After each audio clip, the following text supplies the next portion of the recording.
waiting for the first speaker. This is just checking you can hear me. I know we've had a long break, so welcome back after Easter, but sometimes when you have a long break, you forget what channel you're supposed to choose. We hijack other people's channels, so please. We've got the pot money. Try and remember, try and make sure you're all set the right channel.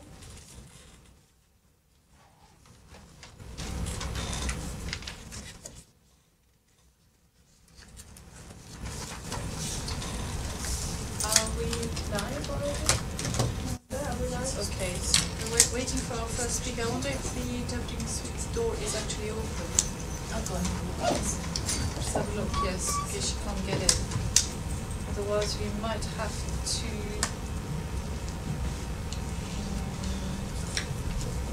change the order of speeches. I think she is.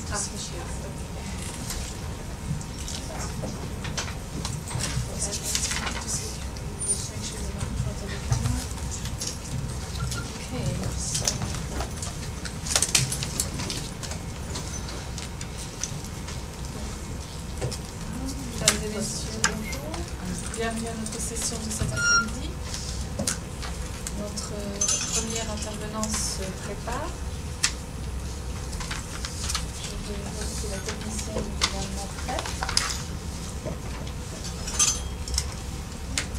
Est-ce que je suis... Am I in front of the camera or is it okay? D'accord. Here we go. Est-ce que vous êtes prêts? Je vous donne 2 minutes pour vous préparer. Pour ceux qui étaient là ce matin, c'est le même discours ce matin. Donc, vous n'avez pas d'excuses, ceux qui étaient là. Vous avez l'opportunité de vous améliorer, d'améliorer votre performance, votre interprétation.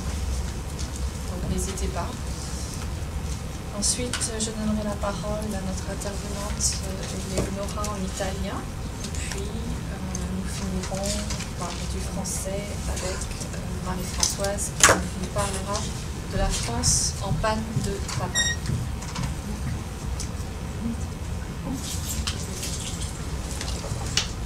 Vous avez la parole. Thank you.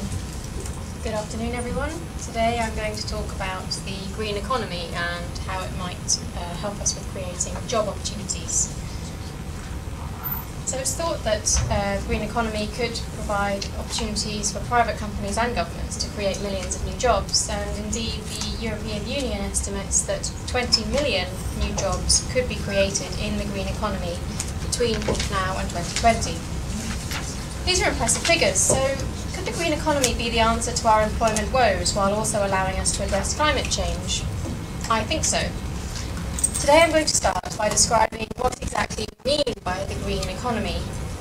Then I'll move on to explore how experts think that this green economy will deliver economic growth and prosperity, before finally honing in on how and where the green economy will create jobs. So beginning with what the green economy is. It's a concept designed in response to climate change and a global scarcity of resources.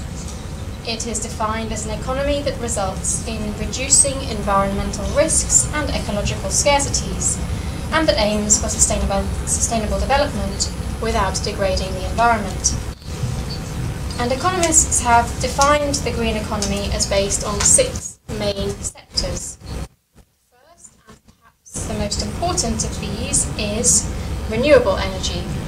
This includes wind energy, solar energy, wave and tidal power. The second area promoted by the green economy is energy efficiency. This includes measures to improve household efficiency and energy efficiency in homes and electronic devices, and improved energy efficiency in industrial processes. The further 4 sectors of the green economy are thought to be sustainable transport, water management, waste management, and land management. In late 2008, the United Nations Environment Programme, UNEP, launched a Green Economy Initiative. This initiative consists of several components whose overall objective is to provide analysis and policy support for investing in green sectors and making environmentally unfriendly sectors more green. And UNEP has engaged a wide range of research, business and other partners in implementing the aims of its Green Economy Initiative. And among these partners is the European Union and its European Environment Agency, which in 2013 published a key report entitled Towards a Green Economy in Europe. This set out EU environmental policy targets and objectives for 2010 to 2050. So moving on to look at how the green economy might deliver economic growth and prosperity. Economists have said that a green economy can deliver economic growth, jobs and prosperity in the following ways. Firstly, it can improve productivity through technological advances. And new technology can lead in turn to new skills and knowledge across the economy. These can be exported to other countries worldwide, creating potential for exporting services that derive from the creation of a new sector. And in turn, all of this helps to secure the economic prosperity of a nation in an increasingly global marketplace for skills and services. All of this is particularly valuable as other countries across the world adopt tighter environmental standards, as demonstrated by recent commitments from two of the world's greatest powers and, coincidentally, biggest markets. For example, the United States recently committed to cutting greenhouse gas emissions by 28% by the end of 2025. Furthermore, China, which accounts for 30% of global greenhouse gas emissions, has pledged to create the world's largest carbon market by 2016. So moving on to look finally at how and where a green economy could create new jobs. Well, it is widely acknowledged that a successful transition towards a green and resource and energy efficient economy will restructure our labour markets. And there is significant potential for creating new jobs in the production of energy from renewable sources, energy efficiency measures, in waste and water management, in the area of air quality, in restoring biodiversity, in climate change adaptation, and in the development of green infrastructure. And I'd now like to outline some of the key estimates that have been made relating to job creation from the green economy. Firstly, it is estimated that improving waste management in the European Union could create more than 400,000 new jobs, and a 1% increase in the rate of growth of the water industry in Europe could create between 10,000 and 20,000 new jobs. As for the wider economy, by increasing the efficiency of production processes and adopting innovative solutions to save resources, companies can expand their markets and create new jobs while transforming existing ones. So broadly, the new jobs in this green economy would also encompass the following skill sets. Firstly, research and development. This area in turn can lead to greater productivity in other sectors. Technical design services, which again can spin off into other sectors, for example, wind turbine materials, which have been transferable to the aviation sector. Construction and operations, this creates jobs, including in the longer term as renewable energy continually expands. So it is clear that more jobs requiring more specific skill sets will necessitate training and the adaptation of the labour force. So to respond to this, in July 2014, the EU outlined a plan to support job creation in green sectors and to help workers as jobs change. And this plan includes, firstly, anticipating the skills and knowledge that will be needed in these areas and helping workers acquire them. Secondly, shifting the weight of tax away from labour and towards pollution. Thirdly, encouraging discussions between employers and trades unions to ensure workers are supported. Improving international knowledge sharing and the growth of green sectors. And finally, providing guidance for small businesses to help them to cope with the transition, comply with environmental regulations, and anticipate skills shortages. So in conclusion, it does appear that the green economy represents not only a moral but a physical imperative to enable us to ensure the survival of the planet. Furthermore, it is a massive opportunity for job creation. With guidance and information from governments and multilateral initiatives, it is hoped that private businesses will lead the charge in adapting their staff to the needs of the green economy. Thank you.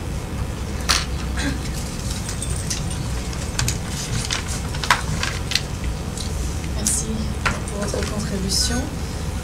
J'espère que les interprètes auront suivi votre discours. En tout cas, je vois qu'il est très bénéfique de refaire le même discours, l'ayant déjà écouté au moins une fois ce matin. Je voudrais maintenant donner la parole à notre collègue italien qui va nous parler des mesures destinées à promouvoir la compétitivité sur le marché italien. Et elle va notamment représenter le ministère des Finances en Italie, l'économie et des finances. Je vous donne la parole.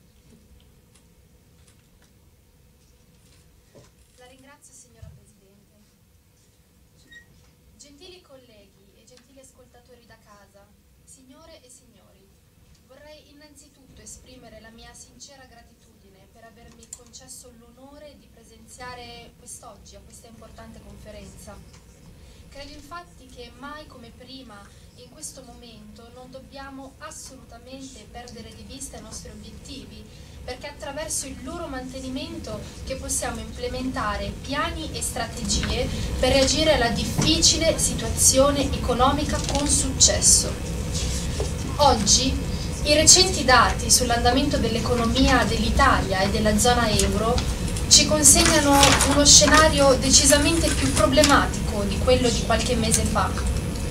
Negli ultimi anni tutti, quindi autorità di politica economica, istituzioni internazionali, ma anche analisti, abbiamo ripetutamente peccato di ottimismo e di fronte ai dati più negativi di quelli che avevamo atteso abbiamo spostato in avanti una ripresa robusta per l'Italia e per l'area dell'euro. Il rinvio di una ripresa però e le successive ricadute dell'Italia suggeriscono una debolezza più accentuata che in parte è la conseguenza della recessione, una recessione profonda e persistente. Non possiamo perciò escludere uno scenario più difficile di quello che avevamo atteso, però questo non vuol dire che una ripresa della crescita non ci sarà.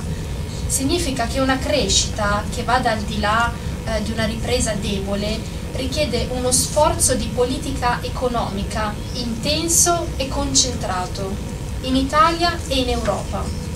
Oggi però vorrei parlare nello specifico dell'Italia. Quali sono i problemi dell'Italia? Riassumerei i problemi dell'Italia con una parola: competitività. L'Italia è entrata nella crisi finanziaria, che è esplosa nel 2007, con gravi problemi strutturali e di competitività che si erano andati accumulati nel tempo, con un prodotto potenziale più basso della media e con un andamento decrescente della produttività. Il tasso di crescita, sempre più debole, ha reso la sostenibilità del debito molto difficile. Quindi la sfida non è solo quella di uscire dalla recessione che è stata innescata dalla crisi finanziaria, ma anche quella di scrollarsi di dosso 2 decenni di crescita declinante e di debito crescente.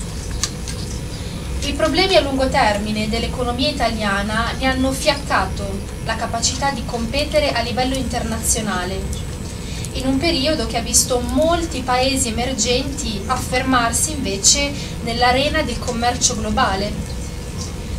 E oggi questi problemi fiaccano la capacità di reagire alla crisi. L'industria italiana deve reagire e diventando più competitiva può riaffermare il posto di prim'ordine che le spetta, risollevando così anche l'occupazione.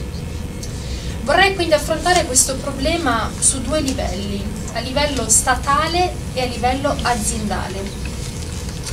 A livello statale sono fiero di dichiarare che la Presidenza italiana ha proposto investimenti e riforme per portare avanti una strategia che indirizzi il Paese verso un sentiero di crescita e di occupazione molto più sostenuto. In questo contesto, il compito del governo italiano rimane chiaro: implementare una politica di bilancio che preservi e consolidi la sostenibilità della finanza pubblica e delle riforme strutturali di sostegno agli investimenti che imprimano alla crescita una accelerazione significativa. Tutto questo per utilizzare al meglio le risorse disponibili, capite bene. Quindi la politica economica deve innanzitutto accrescere la produttività, tagliare il cuneo fiscale e spingere il Paese a risalire sulla scala della tecnologia e non a scendere sull'impoverimento. Ovviamente queste riforme strutturali hanno dei costi che sono economici, dei costi di bilancio e politici, che si concentrano soprattutto nell'immediato e che sono benefici solo sul lungo termine, ma dobbiamo sempre tenere a mente che non possiamo superare gli ostacoli che abbiamo accumulato in 20 anni con delle scorciatoie. Non abbiamo una bacchetta magica che spazzi via con un solo gesto i problemi che sono ormai radicati nelle istituzioni e nei comportamenti degli individui. E naturalmente non basta varare delle nuove riforme. L'impatto di queste, infatti, dipende dall'efficacia della loro implementazione. Quindi è per questo motivo che il governo ha scelto di intervenire in via prioritaria su questi temi. Inoltre la competitività serve anche ad attirare degli investimenti dall'estero. Inoltre il mio secondo punto di oggi riguarda le aziende. A livello aziendale che cosa può essere fatto? Chiaramente le imprese italiane, soprattutto le imprese di piccole e medie dimensioni, devono far fronte a un'abile concorrenza anche a livello internazionale. Le continue difficoltà, che sono sempre crescenti, stanno spingendo gli imprenditori a rivedere le loro strategie, mettendo in discussione l'intero operato. Quindi nel correggere i loro piani di azione le aziende devono badare a differenziarsi dai concorrenti e ad attuare delle iniziative che siano conformi alle loro attività. Queste iniziative devono avere peculiarità distinte in modo da attirare clienti e generare un vantaggio competitivo. Questa competitività costituisce il sistema per aumentare la redditività aziendale, poiché capite che i nuovi clienti producono un maggiore volume di vendite. Quindi vediamo insieme come migliorare la competitività nelle aziende. Vorrei dare qualche consiglio all'impresa italiana. Il primo passo da compiere è puntare ad una strategia che sia basata sul contenimento dei costi. Questa strategia rappresenta un punto cardine per competere nell'attuale complesso economico. I metodi gestionali per ridurre gli sprechi devono coinvolgere tutte le funzioni aziendali dall'inizio alla fine, quindi bisogna analizzare con scrupolosità l'eccesso di eventuali giacenze, l'eventuale inefficienza dei trasporti e così via. Spesso le aziende si concentrano esclusivamente sulle vendite e dimenticano che l'obiettivo primario deve essere la soddisfazione del cliente. Infatti, senza una particolare attenzione per i bisogni del cliente, l'azienda rischia di frenare la propria competitività.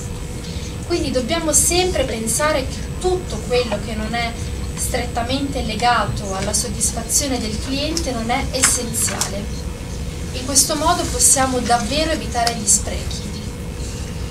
Inoltre, un altro punto di forza è offrire un servizio ineccepibile. Infatti il servizio ai clienti non è accessorio, ma è parte integrante del prodotto stesso e per eccellere in questo bisogna puntare su semplicità e chiarezza. Infine, oltre ad analizzare i fattori interni dell'azienda stessa, per migliorare la competitività possiamo aver bisogno di proiettare i nostri spazi al di fuori dei confini dell'azienda, quindi facendo leva su risorse altrui. Pensiamo per esempio a un contesto internazionale. Le piccole e medie imprese possono ricorrere ad alleanze strategiche basate sulla condivisione di competenze. Però ricordate sempre che per migliorare la competitività è importante non essere riluttanti a mettere in discussione anche l'intera organizzazione dell'azienda. Quindi, in conclusione, capite bene che tutti possiamo fare qualcosa. Noi, oggi, stiamo sui principi che ho esposto poc'anzi. La nostra è una strategia di crescita che è basata su riforme strutturali, misure di sostegno agli investimenti e alla competitività, che deve essere realizzata in una prospettiva di consolidamento di bilancio per riqualificare la spesa e confermare le misure economiche che avevamo già preso, come il bonus IRPEF. La crisi è esplosa nel 2007 e chi si fa vincere dal pessimismo o tifa per il peggio adombra un decennio perduto. Sono convinto che non sarà così e se procederemo nella direzione che ho descritto, con tenacia e urgenza, entro 2 anni da adesso avremo imboccato la strada di una crescita sostenuta, sostenibile e creatrice di nuovo lavoro. Grazie dell'attenzione.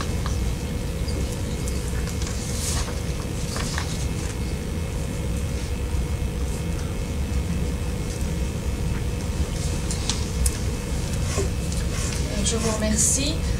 Effectivement, espérons que ces mesures seront fructueuses parce que l'Italie, effectivement, actuellement n'est pas dans une position très enviable.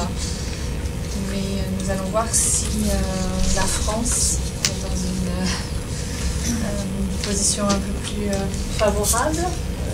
Mais d'après le titre de la prochaine présentation, j'en doute. Et c'est à vous. Intitulé La France en panne de travail.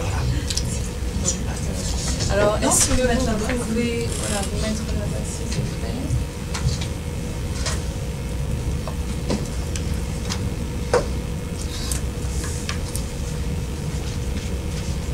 I think the camera will be I'll just 2 seconds, I'll just ask the technician.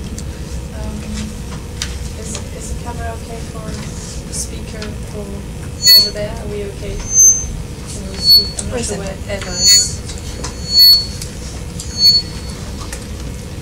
If you remove the headset, I think it should be alright. Yeah, thank you.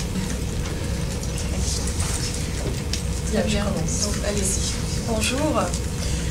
Alors, la France en panne de travail. Bien que la France soit un des pays européens les plus importants, avec l'Allemagne et le Royaume-Uni, son économie est loin d'être aussi performante, avec un taux de chômage qui s'élevait à 10,6% en février 2015, comparé à 9,5% en février 2012. Alors que, selon un rapport de l'Eurostat, le chômage recule dans nombre de pays de la zone euro, cela n'est pas le cas pour la France. L'économie française est une économie malade qui, contrairement à l'Espagne et l'Irlande, n'est pas en phase d'amélioration. La question qui se pose est donc celle de la création ou de la destruction de l'emploi, selon des politiques que l'on juge favorables ou défavorables dans un contexte économique donné. Quel que soit le gouvernement en place, il y a 2 sources d'emplois.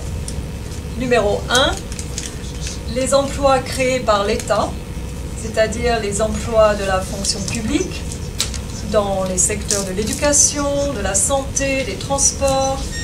Ces emplois dépendent bien entendu du budget de l'État et des priorités politiques des gouvernements.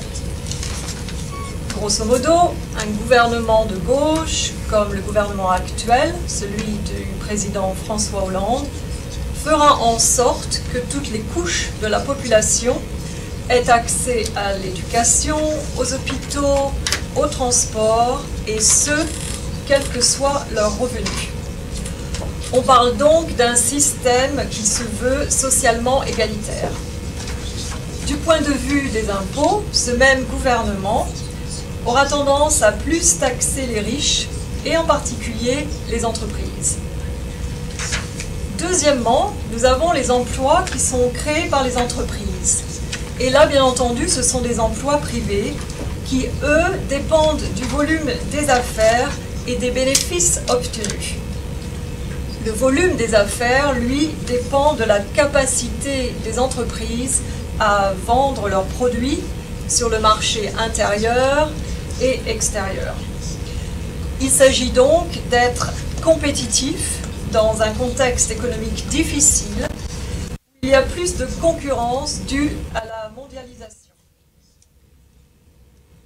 Un produit sera compétitif s'il n'est pas trop cher par rapport à la concurrence. Il est donc nécessaire que les frais de fabrication restent bas grâce à un équipement et une main-d'œuvre peu onéreux. Le bénéfice des entreprises dépendra également du taux d'impôt qu'elles ont à payer. Et en France, le taux d'imposition sur les sociétés est un des plus élevés, avec 33,33% contre 29% en Allemagne, 25% en Espagne, 20% au Royaume-Uni et 15% en Lettonie.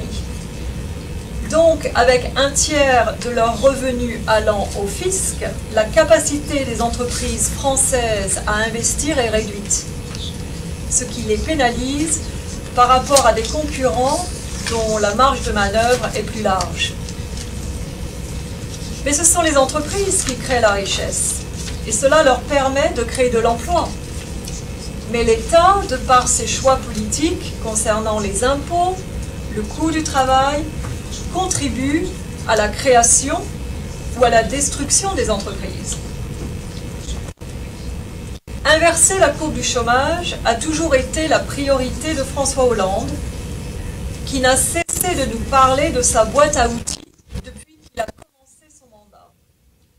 Notre président, ou devrais-je dire Bob le bricoleur, réalisant que la France avait besoin de solutions plus drastiques, a finalement adopté une politique que l'on pourrait qualifier de droite, mais qui consiste à se concentrer sur la survie des entreprises et leur création.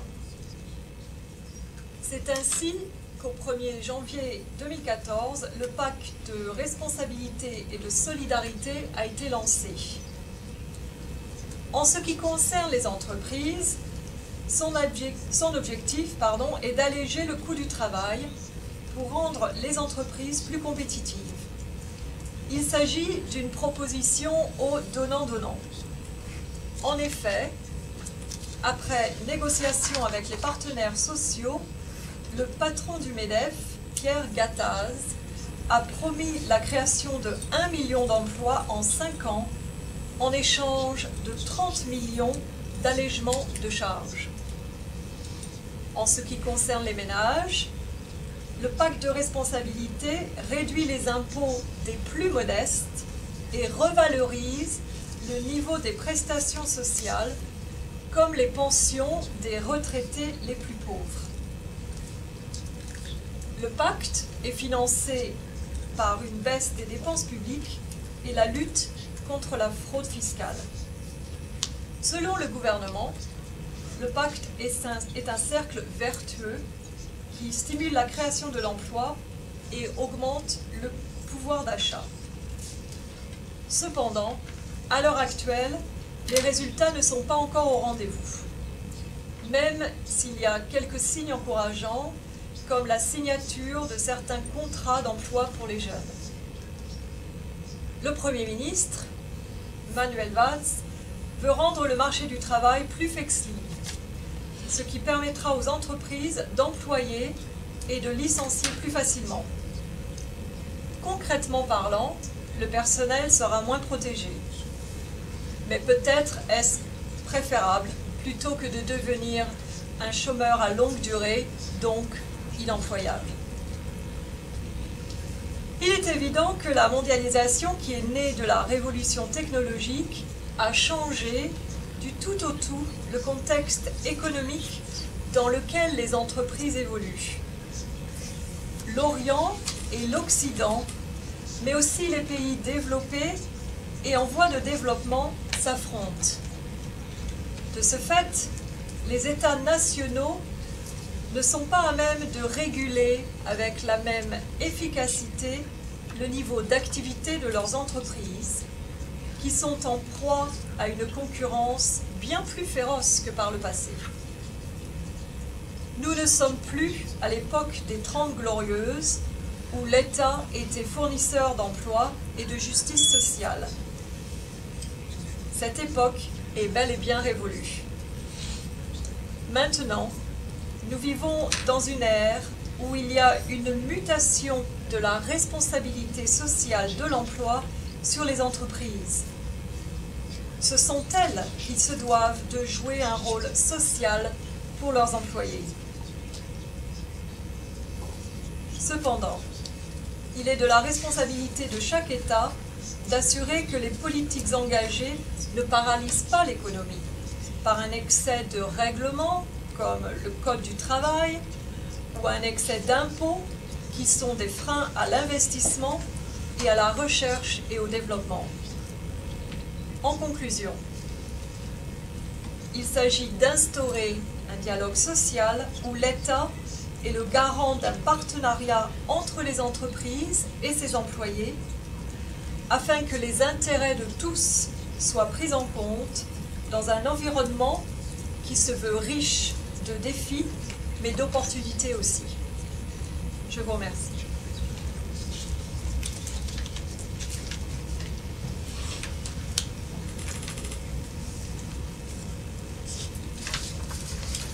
Je vous remercie pour nous avoir dressé un tableau de la situation économique en France et en particulier en ce qui concerne l'emploi. Et ce fameux pacte de solidarité qui n'est pas forcément quelque chose de très facile à intégrer, à comprendre, surtout ce genre de terminologie qui est utilisée, qui est très française, et à transférer cela dans d'autres concepts, d'autres langues. J'espère que les interprètes auront pu déceler ce que vous avez voulu dire par ce fameux pacte de solidarité, de responsabilité, comme vient de me le corriger l'interprète, je le remercie. Il y a aussi eu un pacte de solidarité, mais nous parlons bien, l'interprète a raison, du pacte de responsabilité. Très bien.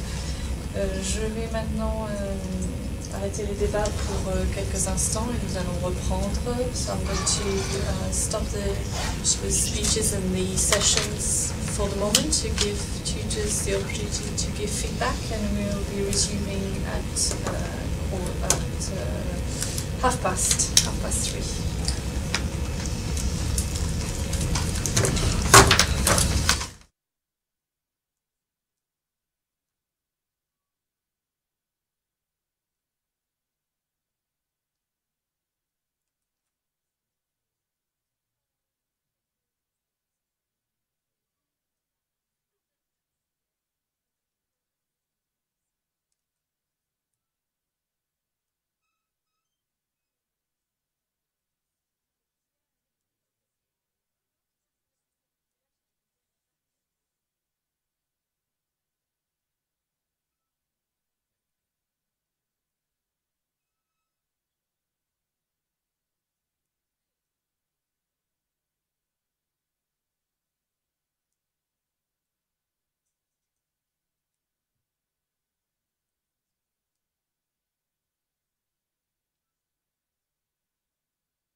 That's a long word.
Second session. No such thing as a freelance.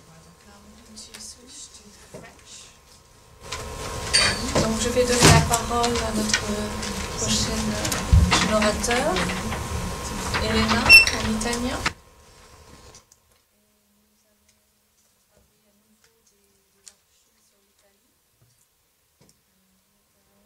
Le président de la Fédération des industries italiennes, si j'ai bien compris, quelque chose de ce genre. D'accord. Vous avez la parole, merci. Grazie signora Presidente per avermi dato la parola. Come accennato sono il Presidente Giorgio Squinzi, Presidente di Confindustria, e oggi vi darò una visione della situazione del mercato italiano. Cari colleghi, le analisi del Centro Studi Confindustria sulla situazione e sulle prospettive dell'industria italiana danno chiare indicazioni sul ruolo delle imprese e sulle scelte di politica economica. Tuttavia si segnalano anche degli elementi di forte tensione per il sistema produttivo, su cui dovremo impegnarci duramente. Le perdite dei posti di lavoro e delle unità produttive è pesante, ma purtroppo assolutamente realistica. Ne hanno sofferto molto sia le regioni del nord, sia alcune del centro, come la Toscana, ma anche quelle più dinamiche del sud, come la Puglia. Da questo bilancio negativo traggo ancora più forte la convinzione di rivolgere tutti i nostri sforzi al rilancio del settore manifatturiero. Senza un settore manifatturiero e con un ruolo centrale nei processi dell'economia non ci può essere crescita, e senza crescita è impossibile generare lavoro. Il lavoro è e deve essere la nostra priorità assoluta, una priorità che deve orientare tutte le nostre azioni, le nostre scelte e le nostre decisioni a livello di imprese, di governo e di istituzioni europee. Ci troviamo purtroppo di fronte a dati sconfortanti. Una diminuzione annua del 5% della produzione industriale. Siamo retrocessi dal quinto all'8° posto nella graduatoria mondiale dei paesi più industrializzati. E il nostro PIL è diminuito del 9%, con le conseguenze che purtroppo conosciamo tutti sull'occupazione e sulle condizioni di vita delle famiglie italiane. La Banca d'Italia, nella sua ultima relazione, ha stimato la stessa perdita di capacità produttiva che noi avevamo indicato qui esattamente un anno fa, ovvero il 15% nel settore dell'industria. Questo però non significa che la nostra industria e i nostri imprenditori siano immobili e rassegnati, tutt'altro. Stanno infatti dando grandi segni di inaspettata vitalità. Alcuni imprenditori hanno investito in conoscenza e innovazione, puntando su dei nuovi modelli aziendali, con una maggiore attenzione al marketing e alle reti commerciali. Potenziando così le competenze dell'impresa, sono riusciti a resistere alla crisi, rafforzandosi sul punto di vista competitivo. Chi ha fatto tutto questo, dovendo anche prendere delle decisioni difficili e dolorose, ha tratto dei vantaggi considerevoli dal forte aumento della domanda dei paesi emergenti. Alcuni di questi paesi stanno infatti diventando grandi potenze industriali. Non è un caso dunque che sia aumentata la nostra capacità di esportare. Mi ha fatto molto piacere che il Presidente del Consiglio in più di un'occasione abbia sottolineato l'importanza dell'industria per la nostra economia nazionale. Dal punto di vista della politica economica, le parole e le dichiarazioni fatte dal Ministro dello Sviluppo Economico mi hanno rassicurato, assumendo finalmente un approccio a favore dell'industria e a favore dell'impresa, che è indispensabile per favorire il rinnovamento che è in corso nel nostro tessuto imprenditoriale. Sono state avviate nuove attività che puntano al rinnovamento dei prodotti e dei processi, cambiando l'organizzazione e conquistando nuovi spazi di mercato con prodotti di qualità sempre più alta. Per mantenere la presenza o inserirci in questi nuovi meccanismi, la chiave di volta sono gli investimenti che andremo a programmare per la formazione dei nostri prodotti. Dobbiamo investire per accrescere la nostra produttività, per fare più ricerca e innovazione, per potenziare la nostra presenza sul mercato, consolidare i vecchi clienti ma conquistarne di nuovi, per aumentare il valore aggiunto delle nostre produzioni. Grande ruolo in tutto questo processo sicuramente è dato ai processi di ICT, che vuol dire rivoluzionare il modo di lavorare delle nostre imprese. Una rivoluzione che valorizza le risorse del capitale umano, coinvolge le persone, stimola la nascita di nuove idee e di proposte valide per lo sviluppo delle aziende.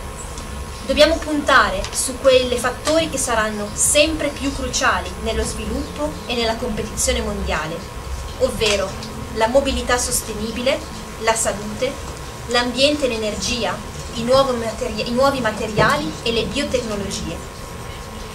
La stessa Unione Europea punta con decisione sull'industria, parla addirittura di una nuova politica industriale, definendo questi processi come un rinascimento produttivo dell'economia reale. L'Europa indica 6 aree di intervento prioritarie verso cui indirizzare 180 miliardi di euro entro il 2020. Queste aree sono il settore manifatturiero avanzato, le tecnologie innovative, i bioprodotti, i trasporti sostenibili, le reti intelligenti e l'edilizia sostenibile. L'Italia non può e non deve restare indietro su questa possibilità.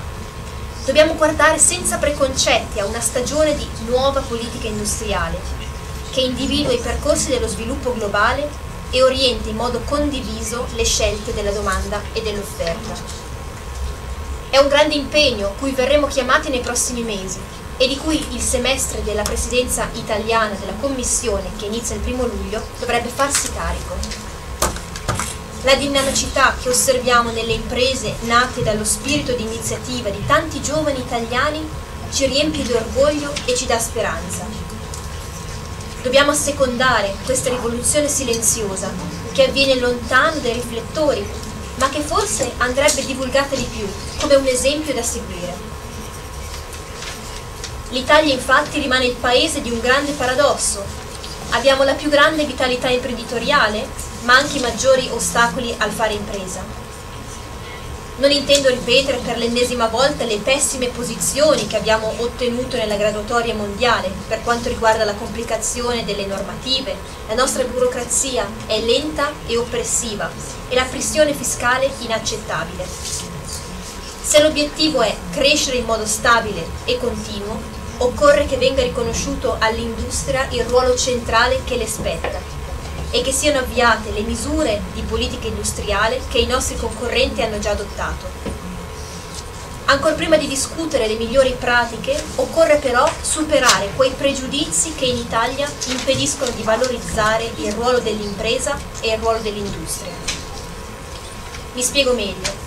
In Italia chi fa impresa è spesso trattato come un nemico della legge. La burocrazia sembra compiacersi nel rallentare gli investimenti e distruggere posti di lavoro. Il sabotaggio dell'industria e della crescita economica appare sistematico nel nostro paese. Noi siamo pronti a fare la nostra parte e a farla ancora di più e ancora meglio. Torna ora la necessità di investire di più.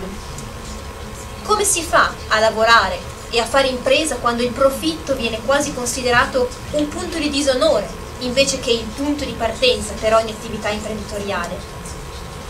Solo un'impresa che fa profitti può investire, crescere e creare occupazione. Solamente attraverso il profitto l'impresa giustifica se stessa e crea le basi per altre opportunità sociali. La produzione di ricchezza, posti di lavoro, occasioni di crescita personale per tutti i suoi dipendenti, ma anche dei fornitori e dei clienti, per la generazione di benessere materiale e civile. In una sola parola, progresso. Quel che è successo all'economia italiana negli ultimi 20 anni ha radici antiche nei mali del nostro paese. Non siamo vittime di un destino crudele, siamo noi che possiamo e dobbiamo costruire il nostro futuro. Occorre però una nuova mentalità, una svolta chiara e decisa. E mi pare che si stanno creando le condizioni per tale svolta. Un cambio di mentalità a 180 gradi che riguardi anche la finanza, perché come ha detto il governatore della Banca d'Italia, non ci possono essere investimenti senza credito.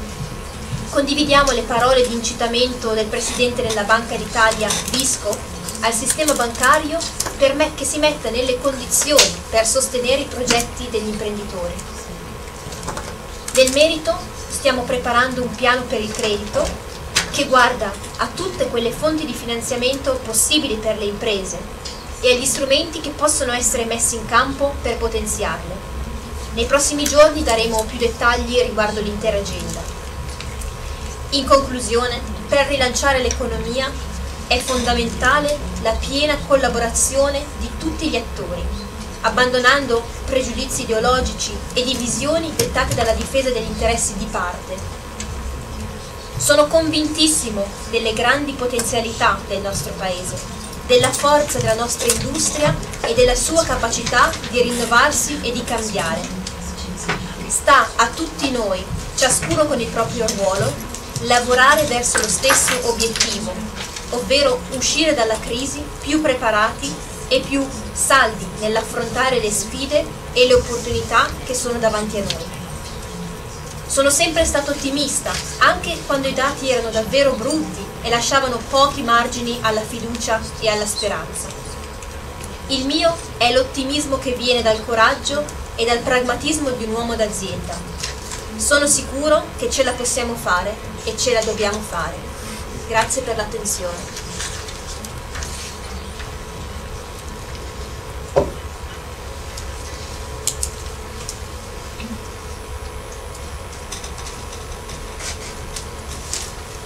L'Italie peut y arriver très bien. Nous allons finir votre discours sur cette note-là. Effectivement, il semblerait que, comme nous l'avons vu ce matin, dans le cas de plusieurs pays, la Roumanie, la Pologne et même la France, la bureaucratie soit une barrière à la création d'emplois, comme l'est la fiscalité, une lourde fiscalité qui empêche l'investissement, la création d'entreprises, la création d'emplois. C'est un discours assez récurrent dans plusieurs pays actuellement. Nous allons passer maintenant à un autre sujet, un autre secteur, devrais-je dire, qui est le tourisme rural. Durable, pardon. Le tourisme durable. Et comment la création d'emplois dans ce secteur peut éventuellement lier à la réduction de la pauvreté, si j'ai bien compris. Mesdames et messieurs, bonjour. C'est un plaisir de me trouver ici parmi vous et plus particulièrement pour aborder les différentes méthodes qui peuvent être prises pour que les entreprises contribuent à la création d'emplois et ce, à l'échelle nationale. À travers le monde, beaucoup de nations ont leur population souffrant de chômage ou encore de précarité. En Europe, par exemple, la crise économique a été telle que plusieurs familles n'arrivent plus à joindre les deux bouts, et ce, depuis plusieurs années. Alors, je vais aujourd'hui vous parler de tourisme et de tourisme durable. Mais pour commencer, que vous évoque le mot tourisme? Lorsque l'on entend le terme touriste, on pense à producteur de richesse, on pense à industrie hôtelière ou encore à destination exotique. Mais je suis ici aujourd'hui pas pour parler du tourisme, mais du tourisme équitable ou dit durable. Lorsque l'on parle de tourisme équitable, on pense au respect de l'environnement, on pense au fait que ce tourisme puisse sécuriser les emplois qui sont normalement saisonniers. Et pour vous donner une définition rapide, le tourisme équitable, c'est l'idée de voyager dans un pays tout en respectant le développement économique et l'épanouissement des populations locales.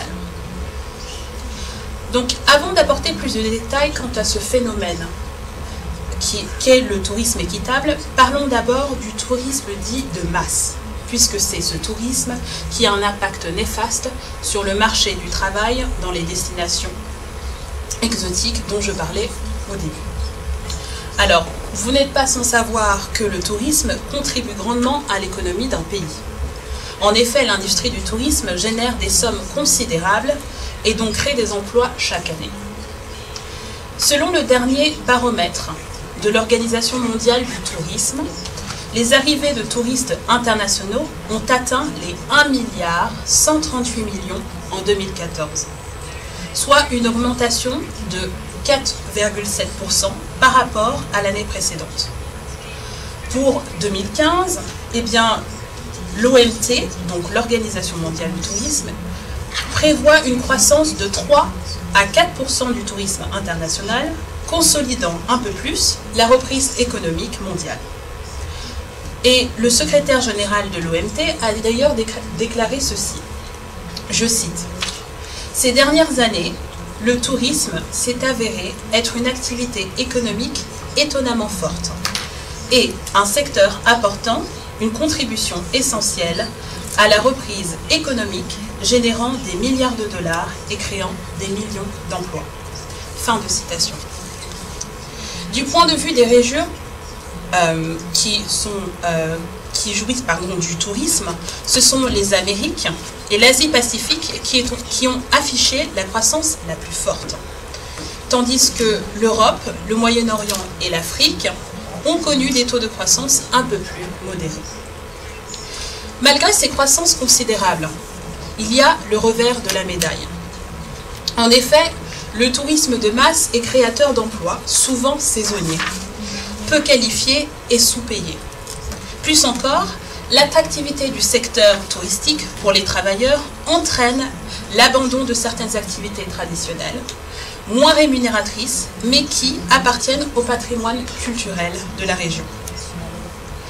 Le tourisme de masse peut aussi générer d'autres effets pervers, comme le travail des enfants, dont la main-d'œuvre bon marché est appréciée, sans parler de l'augmentation de la prostitution, qui mène donc au tourisme sexuel.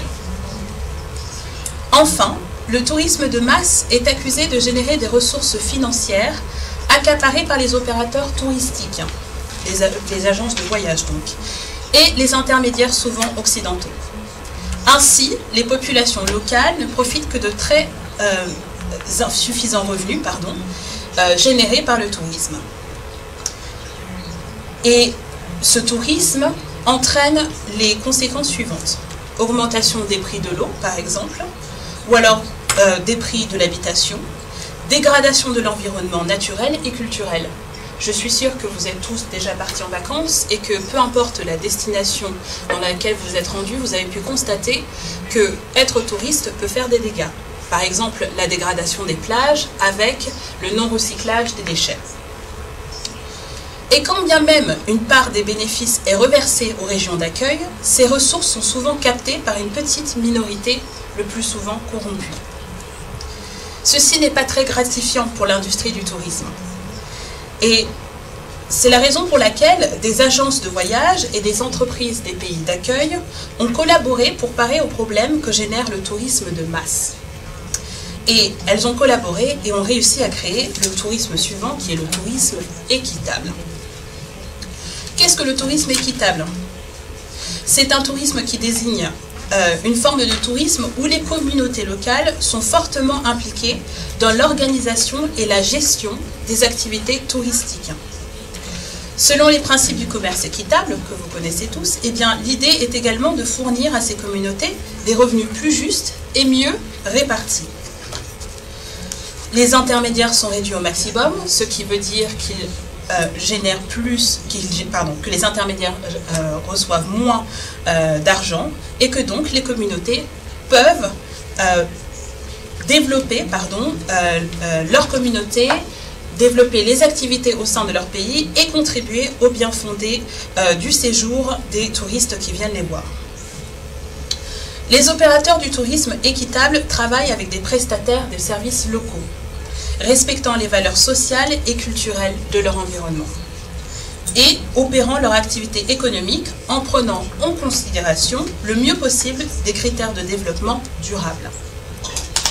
Ce sont grâce à des entreprises ou encore à des associations locales que le tourisme équitable permet aux populations des pays d'accueil d'améliorer leurs conditions de vie.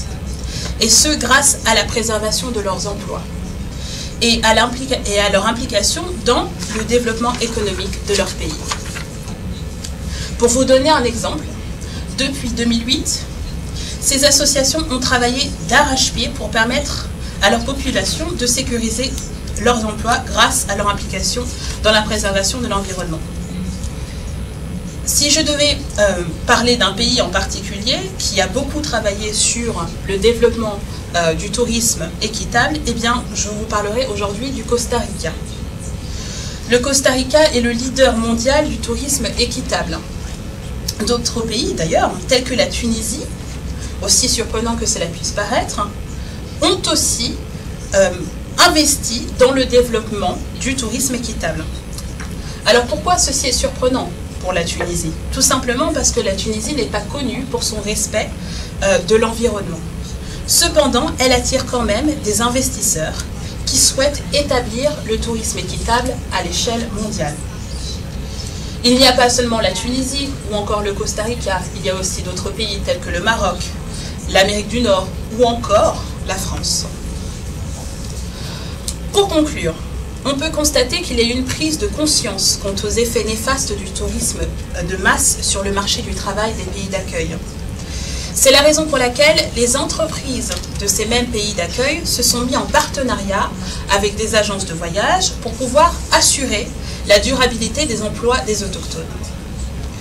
En effet, puisque l'industrie du tourisme est loin d'être mise à mal, il est dans l'intérêt des pays d'accueil de se mobiliser pour ne pas souffrir des conséquences que peut générer le tourisme en général. Donc, à travers les années, nous avons pu découvrir le commerce équitable. Nous avons été témoins de la croissance des investissements faits à l'étranger pour permettre de redynamiser les économies des pays en développement. Je parle par exemple des pays tels que la Chine qui investissent de plus en plus en Afrique. Et c'est en privilégiant l'intérêt de leur population que les pays peuvent être créatifs et permettre la création d'emplois, même en période difficile, et ce, grâce à des secteurs comme le tourisme. Donc, mesdames et messieurs, je vous le demande à tous, la prochaine fois que vous souhaitez réserver votre billet pour une destination exotique, pensez au tourisme équitable et vous en serez que bien plus heureux. Je vous remercie.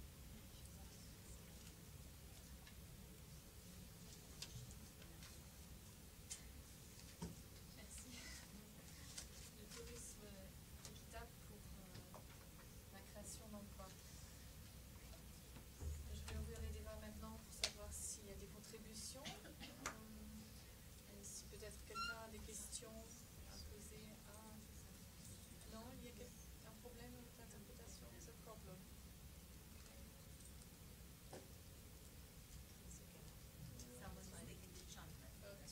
Someone's taking the channel. First hijack will be actually has to be one. We've been doing too badly so far. Yes? We all right? They couldn't switch on the mic. Okay. Switch on the mic.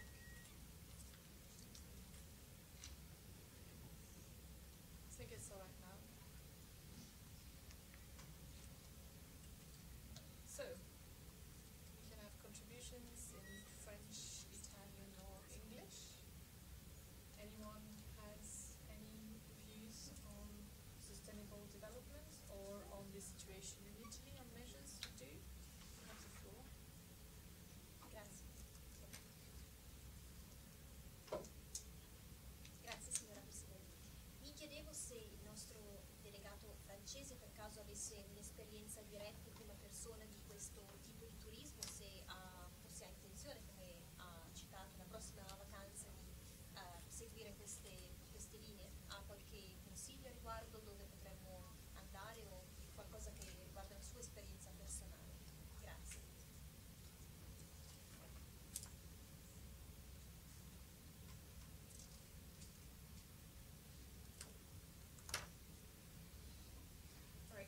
Pardon. Je vais parler français. En effet, j'ai eu l'opportunité de partir à l'étranger grâce au tourisme équitable. Alors, je dois dire que ça prend un peu plus de temps pour réserver. Pardon. Sorry, I've got English, I've got Italian on English channel. It's okay now. Donc, je dois dire que ça prend un peu plus de temps pour réserver son séjour à l'étranger. Cependant, vous avez, lorsque vous voyagez et vous faites du tourisme équitable, vous êtes plus proche des gens. par exemple, une chose que je n'apprécie pas, c'est de partir dans une destination que je ne connais pas et d'être dans un complexe hôtelier dont je ne sors pas.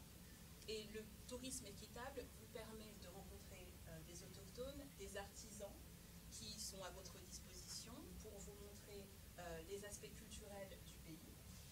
J'ai fait du tourisme équitable, par exemple, en Afrique, qui essaye de se développer à ce niveau-là et de s'éloigner du système occidental qui consiste à s'adapter aux désirs des touristes.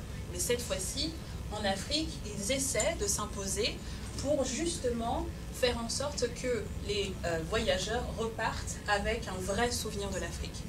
Donc, si vous souhaitez partir au Costa Rica ou encore en Afrique ou dans d'autres pays, je peux vous assurer que votre expérience sera différente parce qu'elle sera comme aucune autre et que chaque pays a son unicité et la particularité d'avoir quelque chose de nouveau à offrir.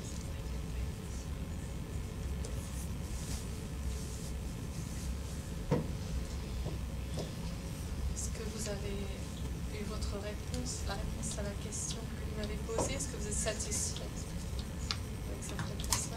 Sì, grazie, è stata molto esaustiva e la prossima volta che pianificherò una vacanza chissà che non seguirò i il suo consiglio. Grazie.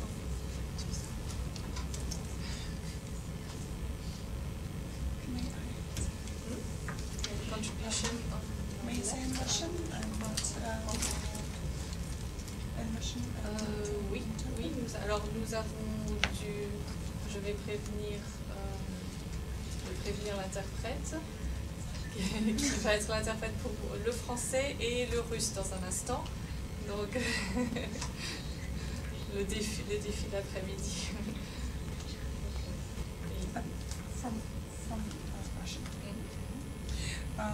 У нас очень похожая ситуация в России, потому что очень много туристов приезжает в Россию, и они обычно ездят в знаменитые города, как Москва, Санкт-Петербург, и у них представляется особое такое впечатление о России.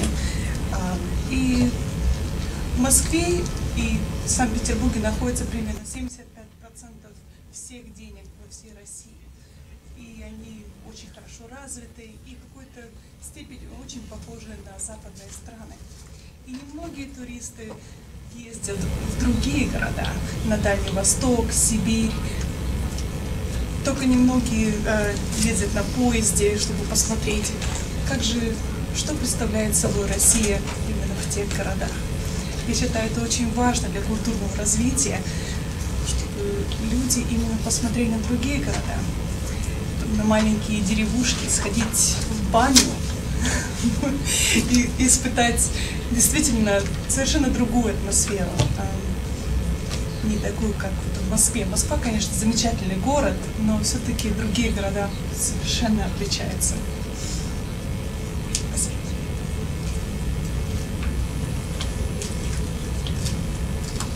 Merci. Nous avons un petit peu dévié du sujet du jour qui est la création d'emplois. Enfin, donc on peut peut-être sur le même plan regarder est-ce que les gouvernements prennent des mesures justement pour favoriser ce tourisme qui pourrait favoriser la création d'emplois et quel genre d'emploi. Est-ce que ça vraiment compte dans l'économie nationale? Est-ce que ce genre d'initiative est seulement locale, ponctuelle, ou est-ce que ça peut être mis en place à plus grande échelle?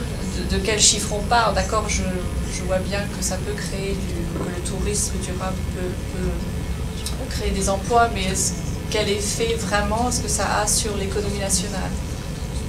Je ne sais pas si vous avez des statistiques aussi, genre quel est le cas en Italie par exemple, ou en France, je ne sais pas. Je crois qu'on a une contribution en français.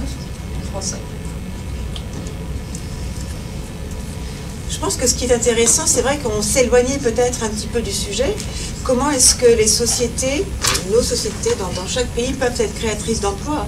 Mais je pense que on peut prendre le problème à l'inverse. Comment est-ce que nous pouvons, nous, créer nos sociétés qui peuvent en fait générer de l'emploi? Dans ces exemples dont nous avons parlé, en fait, il y a peut-être des zones un peu reculées. On parle peut-être des zones assez rurales, où les fermes ne seront peut-être pas reprises par les enfants. Donc on peut imaginer que des petits villages peuvent mourir aussi. Et par cette création d'emplois, par ces initiatives, on peut véritablement imaginer un renouveau de l'emploi dans des zones qui peut-être seraient vraiment délaissées par le gouvernement. Alors c'est vrai que les statistiques, les grands projets, on en parle énormément, mais ces petits projets peuvent facilement faire boule de neige et redonner une vie à tout un ensemble de personnes, une communauté, un village, ou peut-être même une activité professionnelle. Par exemple, je me souviens que pendant au moins une douzaine d'années, j'allais faire mes courses en France. Tous les mois, je prenais le tunnel sous la Manche et j'allais faire mes courses en France. J'allais à la ferme chercher mon beurre. Et la fermière, je lui téléphonais une semaine à l'avance en lui disant « Bon, bah, je viens dans une semaine, je vais acheter 1 kilo de beurre. » On passait près du champ, on voyait ces vaches, on savait que c'était ces vaches-là qui nous donnaient le lait pour faire notre beurre. Mais malheureusement, cette fermière a eu de gros soucis avec Bruxelles, puisque à la suite de changements de directives à Bruxelles, les animaux ne pouvaient pas être aussi près de l'habitation de la ferme. Et comme ils habitaient au cœur même du village, comme cela arrive souvent en France, il y a de nombreuses fermes qui forment le cœur du village, elle ne pouvait pas repousser à l'infini les bêtes, spécialement les vaches, la traite. Et donc, elle n'a plus eu la possibilité de faire de beurre, donc elle n'a plus eu la possibilité d'avoir des vaches. Et elle a transformé sa ferme en centre d'accueil pour des jeunes à la ferme. Eh bien, grâce à cette initiative, cette ferme qui se situait au cœur même du village, au lieu de disparaître et de mourir, a toujours été une source d'emploi parce que les écoles ont amené les enfants à la ferme, les touristes venaient d'Angleterre pour rester à la ferme. Donc, même si ce ne sont pas des gros chiffres, ce sont des idées. Et je pense que ce sont des idées dont on a besoin pour renouveler un petit peu notre façon de voir les choses et de changer. Par exemple, ici, on a un nombre important d'interprètes. Chaque interprète, on l'a vu ce matin dans les statistiques, a une bonne chance de devenir interprète travaillant pour soi-même, être à son compte en fait. Imaginez une coopérative. Les systèmes de coopérative sont de nouveaux systèmes qui ne sont pas encore très bien exploités. Mais lorsque vous êtes interprète, un client, soi-disant, peut entrer en contact avec vous à n'importe quel moment de la journée. Mais si vous êtes en cabine en train d'interpréter, malheureusement, vous ne pourrez pas répondre à votre téléphone. Cette mission d'interprète sera certainement donnée à quelqu'un d'autre. Mais imaginez une coopérative, vous avez un bureau qui est toujours tenu par un système d'interprètes qui assure une sorte de rotation du soutien administratif. On peut véritablement penser qu'un groupe d'interprètes pourrait bénéficier des mêmes avantages qu'une petite société, alors que ce n'est en fait qu'une coopérative. Et on n'aurait pas ce problème d'administration assez lourde, d'impôts à payer. C'est un autre modèle. Et je pense que ce dont on a besoin sont de ces nouveaux modèles, de ces nouvelles idées. Alors évidemment, ce ne sont pas des énormes idées avec des changements fulgurants du jour au lendemain, mais je pense qu'on doit y porter attention. Je vous remercie de votre attention.